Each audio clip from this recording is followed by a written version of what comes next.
In theory, there are only 4 styles of parenting.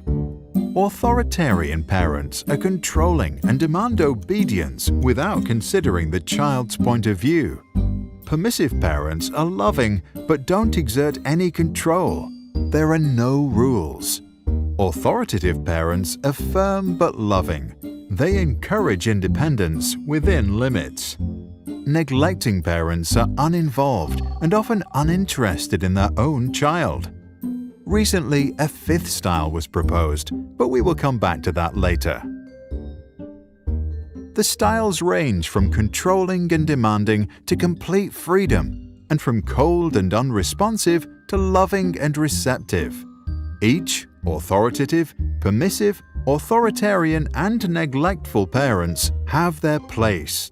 To understand what it means to grow up with parents from each end of the spectrum, we can imagine the lives of 4 children. Sarah's parents are authoritarian. They love their girl, but they believe that strict rules are important to make Sarah become well-behaved and fit into society. If Sarah cries, she's told to stop. If she talks back, she is sent to the corner for time out. If she forgets to take care of her chores around the house, she is not allowed to play with her toys. Sarah learns that suppressing her emotions and following her duties is the way to get through the day. To get the love of her parents and to avoid making them upset, she becomes obedient.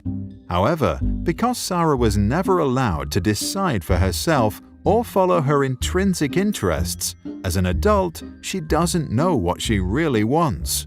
She begins living a life that seems perfect to her parents and society, but might leave her unhappy on the inside. Permissive parents, like those of Peter, enjoy their little boys so much that they believe they should fulfill all his wishes, give him full freedom, and never say no. Peter enjoys full control over his parents and gets whatever he wants. If he doesn't want to walk, he'll be carried. If he wants ice cream he gets. If he wants to play games, he'll be playing them all night. Peter grows up completely without borders and does whatever he thinks is right. He never coped with conflict, and he did not learn to control his emotions. The fact that he always got what he wanted made him a bad loser. As he grows older, he often acts inconsiderate and doesn't know his limits. Arthur's authoritative parents respect their child's needs, but believe that kids need freedom within certain limits. Arthur can freely play, but when he's done, he needs to help tidy up. He is allowed to eat ice cream, but only on Sundays. Screen time is limited to 30 minutes a day. There may be conflict, but the parents listen to what Arthur has to say and then lay down the rules. Arthur learns that some things are difficult, but his parents give him all the support he needs to get through it. He develops the strength to endure hardships and to continue following his interests and passions. In class, he bravely expresses his own opinions in an appropriate manner. During breaks, he can show his emotions and act freely. As an adult, he agrees to rules only after they have been discussed and he feels like he understands them. Neglectful parents are usually not present in their children's life. Nora often feels completely alone in the world. She experiences full freedom to do anything she wants to and has plenty of imagination, but she never receives any feedback or even attention. Nora realizes that it doesn't matter what she does because no one cares anyway. The lack of attention leads to a lack of trust in herself and others. She becomes insecurely attached, unable to form healthy relationships, and develops a negative image of herself. To stop feeling unworthy of love, she tries not to feel anything at all.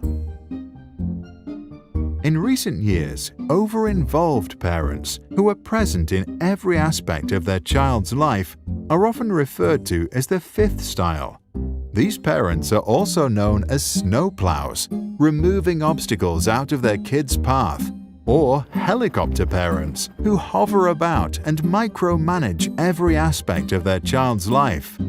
Since they won't let their children do anything alone, the children can't learn to overcome challenges by themselves. Research infers that these children don't like to solve difficult problems, lack perseverance, and may even procrastinate in protest when something requires a lot of effort.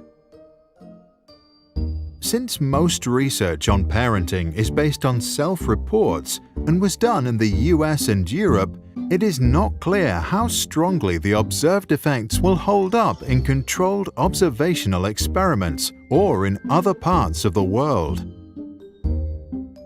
The 4 parenting styles were first introduced by psychologist Diana Baumrind. For good parenting, she advised balance of demandingness and responsiveness. Add to that the wise words of Maria Montessori to never help a child with a task at which he feels he can succeed, and parents should do pretty well. What do you think? Should parents resort to a specific style, or should they decide what's best to do in a given situation, as long as they don't neglect or abuse their child?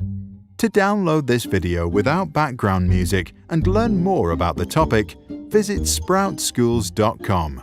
For a free masterclass on attachment parenting, see the link in the description below.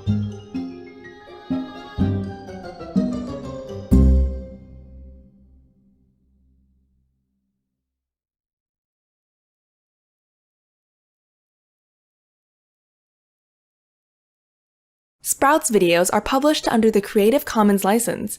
That means our videos are free and anyone can download, edit, and play them for personal use. And public schools, governments, and nonprofit organizations can also use them for training, online courses, or designing new curriculums. To help us stay independent and support our work, you can join our patrons and contribute.